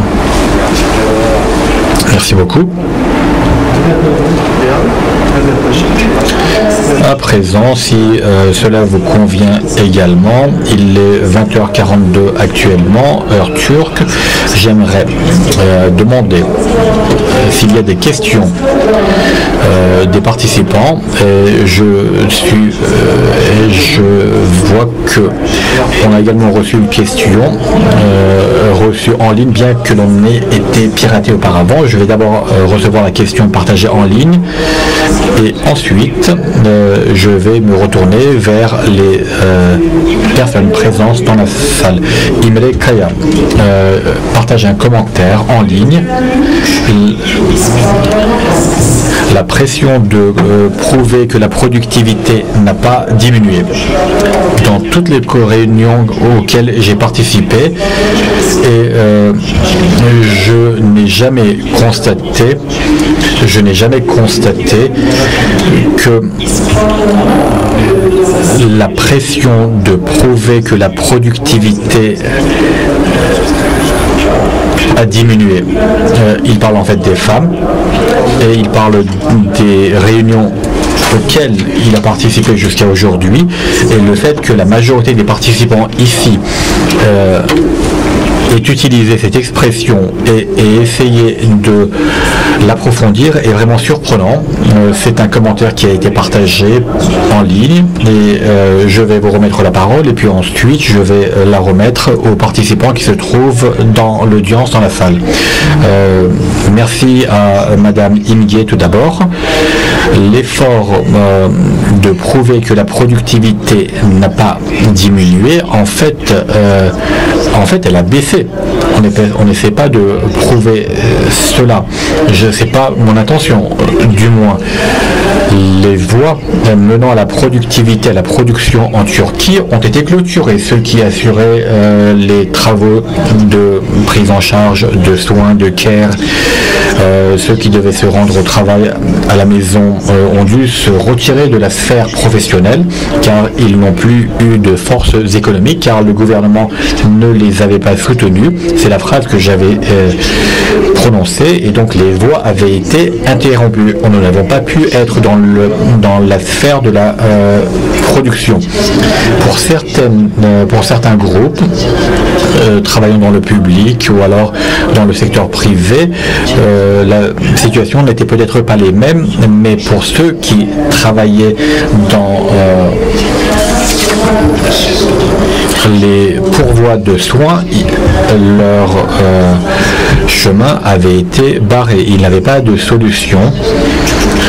Et les personnes qui assuraient le pourvoi de soins, qui étaient des personnels sanitaires travaillant pour les soins hospitaliers, n'ont pas pu voir leurs enfants pendant des jours, et même dans ces conditions très difficiles, ces personnes ont été obligées également de ne pas oublier leurs enfants, et donc ils ont été obligés d'un côté d'augmenter leur efficacité professionnelle sur le lieu du travail, et de l'autre côté, celles qui assuraient les travaux domestiques ont été obligées d'augmenter leur efficacité sur le plan domestique également. Je suis d'accord avec Imge Hanım, c'est vrai que on a essayé de prouver qu'on n'a pas perdu notre productivité, mais ici l'approche de l'employeur est très importante. S'il y a une paix dans les lieux de travail, s'il y a un équilibre entre la vie professionnelle et la vie privée domestique, si vous travaillez dans un établissement qui délimite bien le cadre et fait le partage entre le professionnel et le domestique, s'il y a des conventions collectives qui font état de ce sujet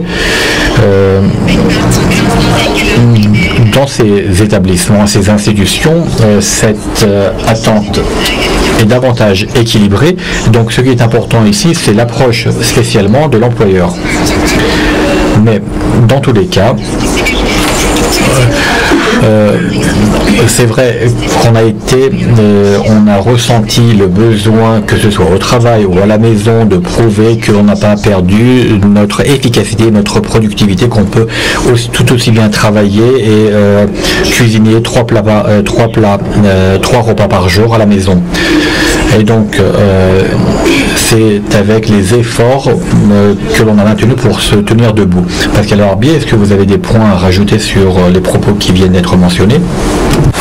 Oui, juste deux points, si j'ai bien compris la question.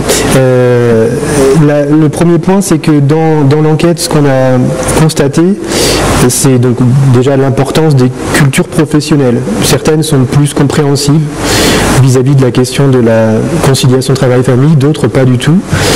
Bon, ça c'est une question qui est connue des sociologues et au-delà des groupes professionnels, des métiers, des secteurs d'activité, ce qui nous a marqué, c'est l'écart entre le public et le privé, au sens de secteur d'activité. La fonction publique, comme on dit en France, et le secteur privé. Toutes les personnes qui travaillaient dans le monde public exprimaient une plus grande capacité une plus grande tolérance selon un employeur plus compréhensif vis-à-vis de leurs charges extra-professionnelles, alors que dans le privé, notamment dans les secteurs très, très élevés, très qualifiés, cette compréhension était absente. Et plus généralement encore, ce qui distingue les individus à ce sujet, c'est l'autonomie temporelle dont ils pensent bénéficier pour s'organiser dans leur travail. Certains secteurs octroient une grande autonomie et le faisaient avant la pandémie. Dans ce cas-là, les individus ont exprimé peu de difficultés à avoir des employeurs assez compréhensifs. Dans les espaces professionnels où il faut beaucoup donner de son temps et le montrer, c'est là où l'expérience a été la plus difficile, la plus pénible. Et le deuxième élément de réponse, c'est que de mon côté, lorsque je parlais de continuité, il faut que tout continue. Ce que je voulais dire aussi, c'est que en France, en tout cas, le confinement et la pandémie, le couvre-feu, tout ce qui s'est passé après, ont longtemps été présentés comme des moments de correction, comme je le disais. C'est-à-dire des moments où on allait pouvoir se réaliser comme femme, comme homme, comme père, comme mère, comme sportif, comme et un moment d'injonction à tout faire, bien faire, alors que concrètement, le cadre ne le permettait pas du tout. Au contraire, c'était pire qu'avant. Et c'est cette tension à mieux faire, à être très réflexif, à se demander comment on peut s'améliorer, qui peut faire aussi que les individus s'épuisent, se fatiguent. Alors tout le monde n'est pas sensible à cette pression sociale qui s'exerce de manière très forte aux yeux de certains, très faible aux yeux d'autres, mais en tout cas elle est là. Et quand elle est redoublée par l'employeur, les expériences individuelles ont été très, très difficiles, très dures. On a, pendant l'enquête, eu des enquêtés qui ont exprimé de véritables souffrances, de grandes difficultés, qui ont parfois pleuré. Donc il y a des tensions qui sont gigantesques. Merci. Çok teşekkürler. Merci. J'arrive maintenant à vous voir, ça a été illuminé. Est-ce que vous avez des questions? Donc j'ai une main qui a été élevée de ce côté. Allez-y s'il vous plaît. Merci beaucoup. Est-ce que vous m'entendez? Merci à tous. Je m'appelle Jeran Kurt, je suis de la fondation Uçan Süpürge, le balai volant. Je vous remercie d'avoir organisé une table ronde sur un thème aussi important. On a eu des très bons partages d'expériences. Chaque donnée était plus ou moins pertinent. Et dans chaque intervention, nous démontrer que les femmes étaient obligées de réaliser certaines tâches et que les hommes arrivaient comme auxiliaires, pour aider ces femmes et recevoir une reconnaissance. C'est de cet phénomène que j'avais voulu souligner. Quand, par exemple, un père commande un menu McDo, il est récompensé, il devient le papa cool et quand la mère veut avoir une alimentation plus saine, c'est son rôle. Et à chaque fois, on voit des exemples comme cela, comme quoi la mère entretient une responsabilité et que le papa vient en auxiliaire, vient rajouter comme complémentaire. Comme l'a dit Madame tout à l'heure, évidemment, ce sont des problématiques que nous pouvons surmonter dans le temps, avec le temps, mais moi, ce que j'expérimente, par exemple, dans mon lieu de travail, nous parlons, par exemple, avec mes collègues du fait qu'on avait tellement changé en 2 ans. Vous avez donné quelques statistiques à ce sujet.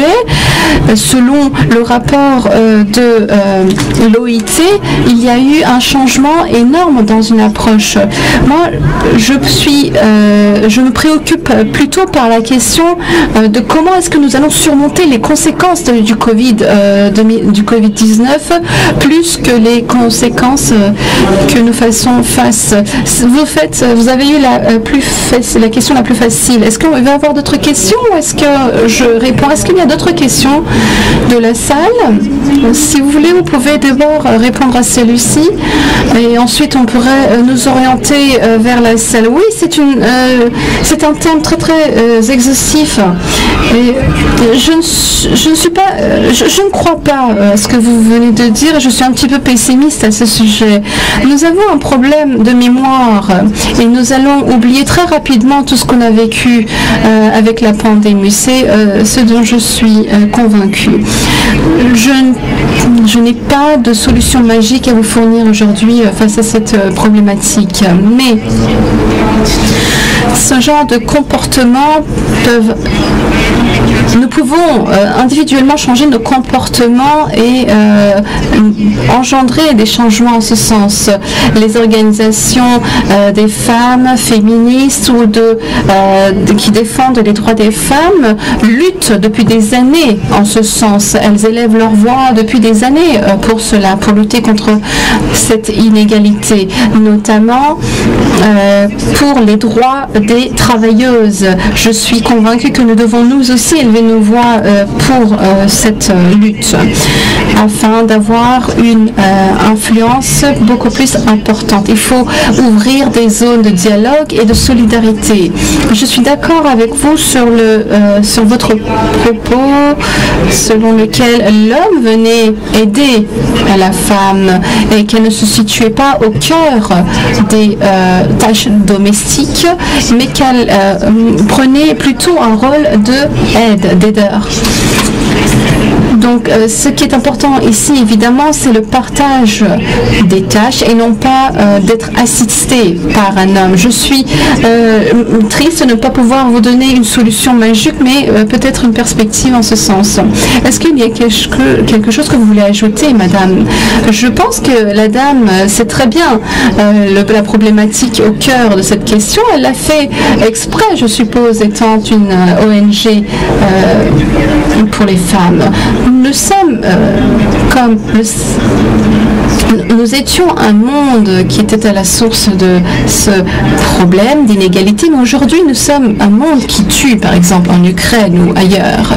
Je pense que c'est au monde, à la population mondiale, d'apporter des changements au niveau des comportements pour pouvoir aboutir à une transformation sociétale. Mais en tant que les ONG, nous avions appris à être en solidarité et à lutter ensemble contre les mêmes problèmes. On a appris à élever la voix en même temps dans différents endroits pour les mêmes objectifs. Nous avions pu joindre les acteurs politiques en même temps. Et nous avions évidemment pu constater nos lacunes et les combler en suivant les développements au niveau mondial. C'est en prenant l'exemple de ce qui se passe au niveau mondial que nous pouvons changer peut-être ou apporter un changement dans nos activités et de compléter évidemment nos activités en ce sens avec les partenaires publics ou autres. Et c'est ainsi que nous pouvions au moins reculer un petit peu dans nos inégalités. Car aujourd'hui, on a des perspectives. Est-ce qu'on doit attendre 15 à 30 ans ou beaucoup plus pour avoir une égalité? Je pense que ça, c'est pas important. Je pense qu'il est beaucoup plus important d'avoir de l'espoir espoir en ce sens. Moi, mon espoir en ce sens, c'est que je suis convaincue à la force féminine. Est-ce qu'il y a des choses que vous vouliez ajouter, M. Barnier, à ce sujet? Oui, moi non plus, je ne suis pas très optimiste. Toutefois, on a vu là toute la discussion nous conduit à dire que, contrairement à ce qu'on a pu imaginer, la pandémie n'a pas transformé les choses. Pas du tout, au contraire. En revanche, tout le travail de documentation qui est fait par vous, par les chercheurs, est essentiel. Et sur le temps long, je crois que la pandémie, malgré tout, peut changer les choses. Parce que ce qui est documenté de manière circonstanciée, patiente, et donc c'est long le travail de recherche. C'est aussi pour ça que ça fait 2 ans, ça fait longtemps, mais les éléments de recherche qu'on présente, on met du temps à les analyser, à les construire, à les présenter, etc. Donc ça sera sur le temps long que ça se fera. Mais tout ce qu'on documente dans le monde associatif, dans le monde de la recherche, tout ce qui a été documenté sur le confinement est d'une puissance rare. Vous parliez du papa McDo. Dans l'enquête qu'on a faite, des choses comme ça, on en a des centaines. Le père qui, par exemple, s'occupe des enfants à titre principal pendant le confinement toute la journée, mais en fait met des dessins animés à son enfant parce qu'il a envie de bouquiner, il a envie de lire, il a envie d'avoir du temps à lui. Sa femme, lorsqu'elle met des dessins animés à ses enfants, c'est pour faire la cuisine, c'est pour faire le ménage, c'est pas pour prendre du temps à elle. Il y a 1000 exemples comme ça. Les hommes, lorsqu'ils s'occupent des enfants à l'extérieur de la maison, dans des activités où ils peuvent bricoler, jardiner, des choses à eux. Les femmes, elles font la cuisine avec leurs enfants, elles font des jeux de société avec les enfants, des choses qui accaparent complètement, qui ne laissent pas beaucoup de temps libre, et qui tiennent à la socialisation, à la manière dont on est socialisé. Et tout ça, donc sur le moment, ça n'a rien changé, mais ça tient à nous de documenter, de diffuser, et d'où l'importance de ce moment-là, de raconter, pour que sur le temps long, peut-être éventuellement, les choses bougent un petit peu.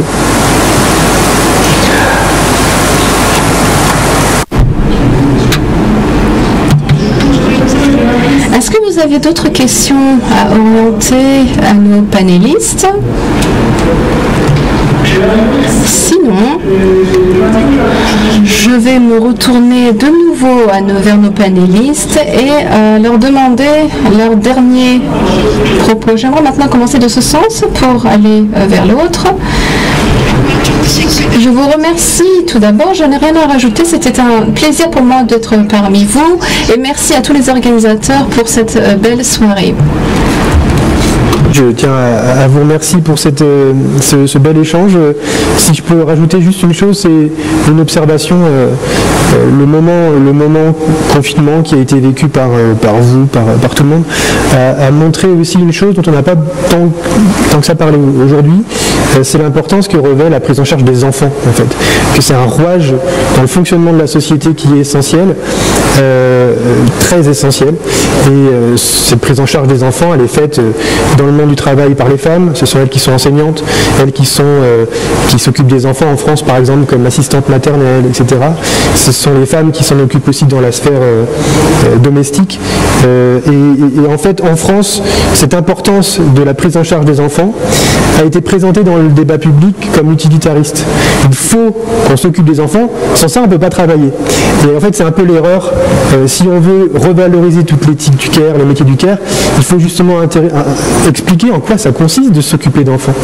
Ne pas dire simplement c'est important parce que ça empêche sinon les gens de travailler, il faut aller plus loin et dire ce qui se joue dans ce temps. Et à partir de là on pourra mettre en concurrence le temps passé avec un enfant dans sa famille et le temps passé au travail professionnel et se demander si les deux peut-être ne sont pas en fait au même niveau d'importance. Mais la lecture utilitariste qui en a été faite, dont on n'a pas parlé aujourd'hui, ne va pas dans cette direction-là malheureusement. Voilà. Je renouvelle mes remerciements et j'étais très heureux de partager ce moment avec vous. Sizinle başladık, sizinle kapatıyoruz. Çok teşekkür ederim. Donc, nous avons commencé avec vous, nous allons terminer avec vous. Merci beaucoup. J'aimerais à mon tour remercier tous les deux ambassades, mais aussi aux Nations Unies pour avoir coopéré pour la réalisation de ce panel. J'aimerais aussi préciser combien notre modérateur était sympathique. J'aimerais remercier à nos autres panélistes de s'être retrouvés autour de cette table. Moi aussi, j'aimerais ajouter quelques constats concernant la pandémie, concernant le confinement. Dans le processus décisionnel qui avait une majorité féminine, avait fait face de façon beaucoup plus favorable face à cette lutte contre la pandémie. Malheureusement, il y avait donc aussi la mise en pratique d'un document de voyage pendant la pandémie, et dans cette autorisation de voyage, il y avait aussi un critère pour les femmes qui ont été victimes de violences, pour que celles-ci puissent se déplacer dans les autres villes avec leurs enfants ou sans, ou pour aller voir leurs enfants. Donc ce sont des différentes mesures qui ont été mises en place pour faciliter la tâche des femmes. Et finalement, j'aimerais dire qu'il faut poursuivre la lutte, et je parle ici au nom des organisations féminines en Turquie. J'aimerais remercier de nouveau tout le monde. Merci encore. Je remercie à tous les participants et nos panélistes d'être avec nous ce soir. Bonne soirée.